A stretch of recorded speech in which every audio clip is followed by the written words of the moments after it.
challenging prejudice, and building tolerance. Humanity has increases use differences in race, ethnicity, religion, sex, gender, and social economic class as grounds for prejudice and discrimination. This division often fueled armed conflicts that claims countless lives and making making it essential to foster tolerance for diverse to counter hatred and violence. So sa kalibutan daw po, mas tumataas po yung mga discrimination po sa mga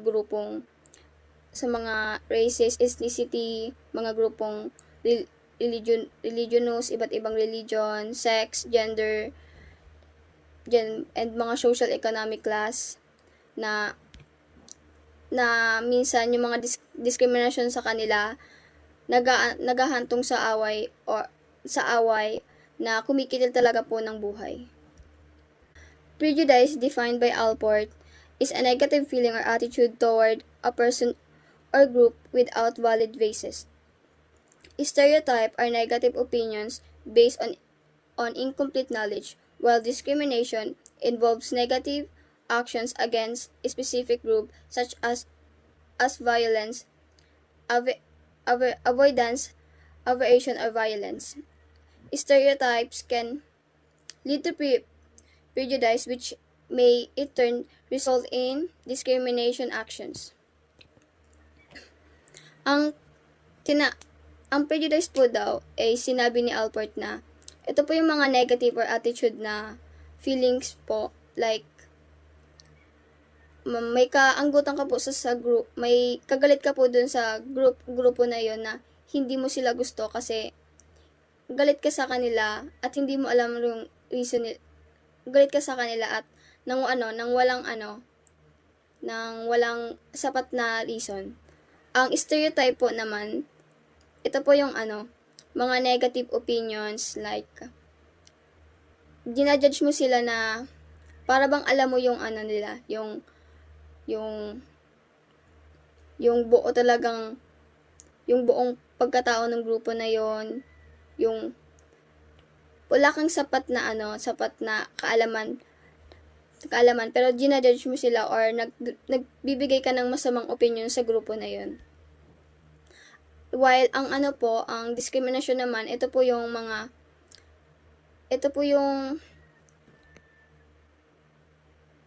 na po yung actions against po dun sa group, like didi-discriminate mo na po sila, humahantong na po talaga sa violence. Theories of prejudice. Theories of prejudice. There are diverse theories as the origin, transmission, and maintenance of prejudice. One strong theory on it calls the social learning theory. Prejudice, its simple pass along sometimes for generation, and it's reinforced in various institutions including the family, school, and media. Prejudice is said to stem as well from ignorance or lack of information. It may also be due to one's tendency to think highly on oneself and of the group to which one belongs, resulting to the degradation of the attributes of others outside. Mayroong mga magkakaibang mga teorya tungkol sa pinagmulan o naghahatid at nananatili ng prejudice. Prejudice po is mga masasamang opinion mo and mga pagtatangi sa ibang tao, sa ibang tao. Alamin po natin kung saan po yung nagmula, kung paano po yung nahatid at kung saan po yung nananatili. Ang isang malakas na teorya ay dahilan ng social learning theory.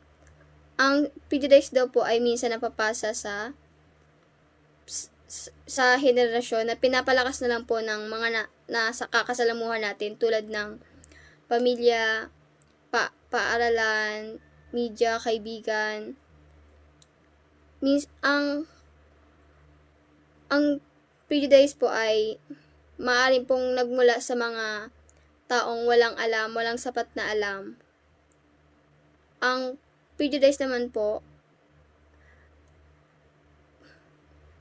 maaari din pong dahil sa pag-uugali mo, meron ka pong pag-uugali na masama talaga na pati sarili mo, ginajudge mo, hindi lang yung mga group or mga group na magre-resulta talaga ng masamang epekto. Types of prejudice. Racism is the belief of that one's own cultural or racial heritage is innately superior to that others, hence the lack of respect or appreciation for those who belong to a different races.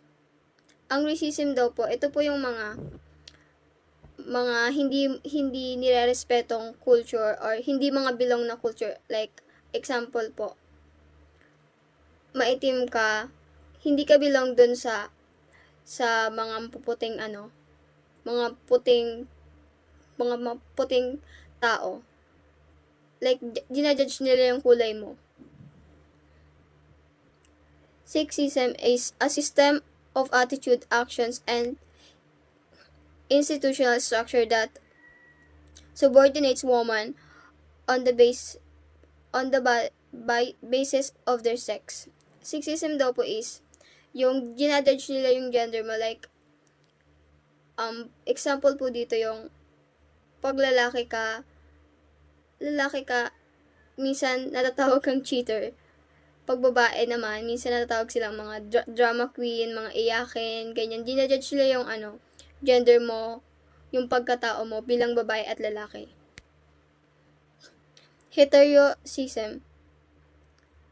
Negative attitudes toward lesbian and gay men. Ito po yung mga masasamang nasasabi sa mga LGBT na hindi tanggap ng mga ibang grupo. Classism is the distancing from and perceiving the poor as the other. Ito po yung mga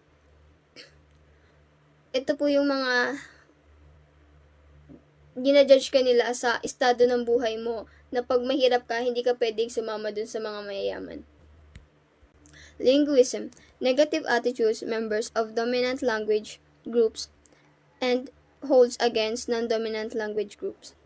Ito po yung ginajudge nila yung language mo kasi di nila maintindihan na iba sa language nila. Ageism, negative attitudes held against the young or the elderly. Mga masasamang opinion na nabibigay kasi magkaiba dahil lang sa edad mo.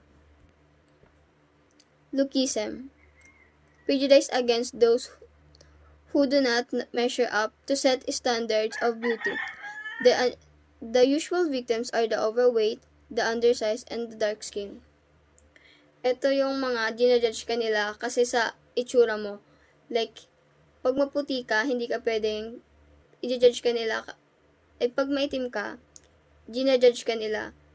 Pag pangit ka, binibigyan ka nila ng masamang opinion, mataba, hindi ka pwedeng sumama dun sa mga magaganda. Religious intolerance, prejudice against those who are followers of religious other than one's own headlines.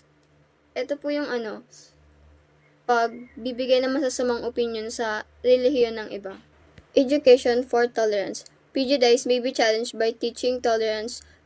Tolerance is the respect, acceptance, and appreciation of the rich diversity of culture and various forms of human expression. It is a foundation of democracy and human rights. Education for tolerance aims to counter influences that leads to fear, aversion towards and exclusion of others. Tolerance recognizes that others have the right to be who they are. Ang edukasyon daw po para sa pagpaparayang ay maaari po netong kontrahin yung mga mga impluensyang masama or prejudice na tinatawag, na humahantong po talaga sa takot at sa away, at minsan humahantong pa po sa krimen. Pwede din pong makilala ang mga tolerance or pagpaparayang ugali na pwede pong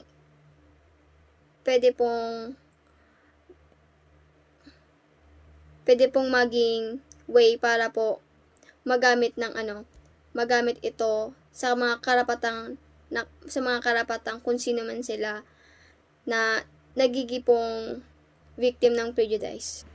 Article 1.2 of the Declaration of Race and Racial Prejudice stipulate that all individuals and groups have the right to be different.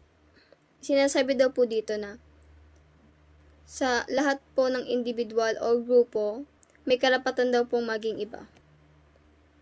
In school, prejudice is seen to have negatively influenced academic achievements and self-esteem.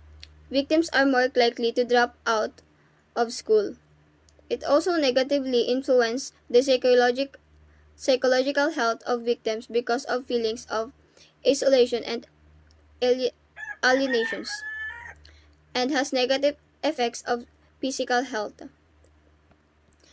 B. Haru asserts that humans are born with stereotypes and prejudice already in place in society. These stereotypes and prejudice attitudes are reinforced in the family and in the institution where humans are socialized.